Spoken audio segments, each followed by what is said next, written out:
गुंडा टैक्स वसूली करने वालों की सबकी गर्मी शांत हो गई ना। मैंने कहा था ना विधानसभा चुनाव में,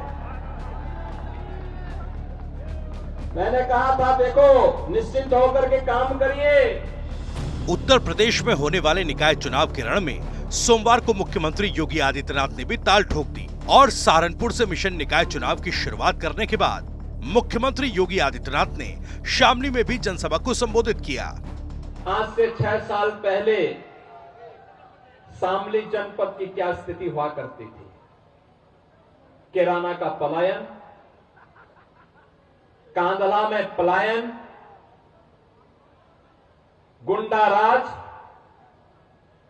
दंगों का दंश,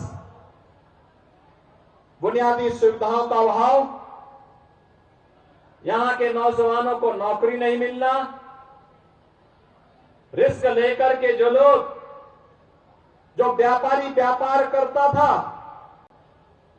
उसके व्यापार पर जबरन गुंडा टैक्स की वसूली, बिजली देने में भेदभाव और बेटियां स्कूल नहीं जा पाती थी। सीएम योगी ने कहा कि उस समय जो गर्मी दिखाया करते थे उनकी अब सारी गर्मी निकल गई होगी।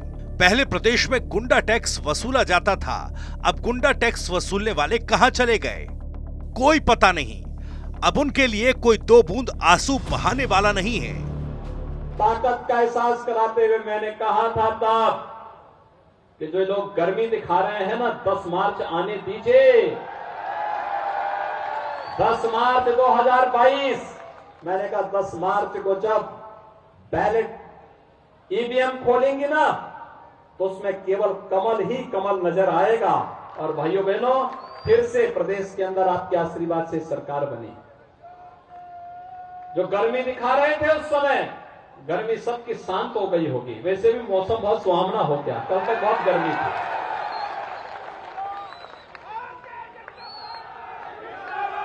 गुंडा टैक्स वसूली करने वाले कहां चले गए कोई पता ही नहीं। कोई उनके लिए 2 बूंद आंसू बहाने वाला भी नहीं। उन्होंने कहा कि पहले कैराना में व्यापार करना बेहद मुश्किल होता था, लेकिन अब देखकर खुशी होती है कि कैराना में व्यापारी वर्ग वापस आ गया और आजादी से अपना काम कर रहा है। आज कैराना में देख करके मुझे बहुत प्रसन्नता होती है जब हमारा व्यापारी वापस आ गया, व्यापार कर रहा है। कांदला में देख करके मुझे प्रसन्नता होती है जब वहां पर फिर से रौनक दिखाई दे रही है। शामली की रौनक, ऊन की रौनक, एलम की रौनक चाहिए।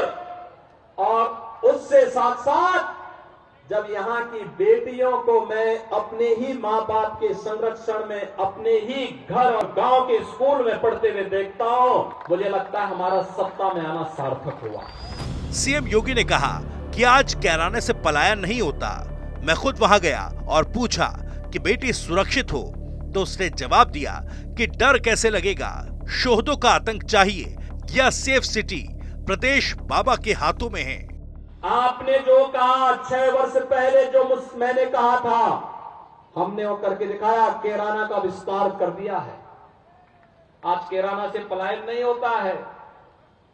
मैं गया था कैराना में स्वयं, वहां एक 6-7 वर्ष की बेटी मुझसे मैंने पूछा, मैंने कहा बेटी सुरक्षित हो? उसने कहा एकदम सुरक्षित है। मैंने कहा स्कूल जाने में डर तो नहीं लगता? कहा डर कैसे लगेगा जब हमारे बाबा जो है मुख्यमंत्री हैं। तो सीएम योगी ने कहा उत्तर प्रदेश को दंगों का प्रदेश कहा जाता था, लेकिन अब यूपी में नो कर्फ्यू नो दंगा, यूपी में सब और चंगा।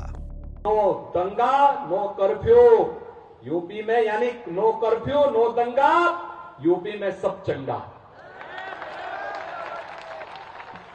नो कर्फ्यू नो दंगा, यूपी में चंगा है ना। अब कर्फ्यू नहीं, कांवड़ यात्रा निकल रही है ना, खुश है ना। एक कर्फ्यू लगाने वाले भी आए होंगे आपके यहाँ चुनाव में वोट मांगने के लिए, आएंगे, गड़गड़ाएंगे। इनकी बातों में विश्वास मत करना। जनसभा में पहुंचे लोगों से मुख्यमंत्री ने पूछा कि आज कावड़ यात्रा निकल रही है ना। पूर्व की समाजवादी पार्टी की सरकार पर हमला बोलते हुए सीएम योगी ने कहा कि कर्फ्यू लगाने वाले भी आए होंगे या आएंगे, आपका वोट मांगेंगे, उनकी बातों पर आप विश्वास मत करना। उन्होंने भर्ती परीक्षाओं में पारदर्शिता की बात कहते हुए कहा कि प्रदेश स्तर पर आज कोई भर्ती निकलती है, शामली के नौजवान भी उसमें भर्ती होते हैं। पुलिस भर्ती से लेकर शिक्षक की भर्ती तक युवाओं को मौका मिल रहा है, कहीं किसी प्रकार के भ्रष्टाचार का मामला नहीं आ रहा।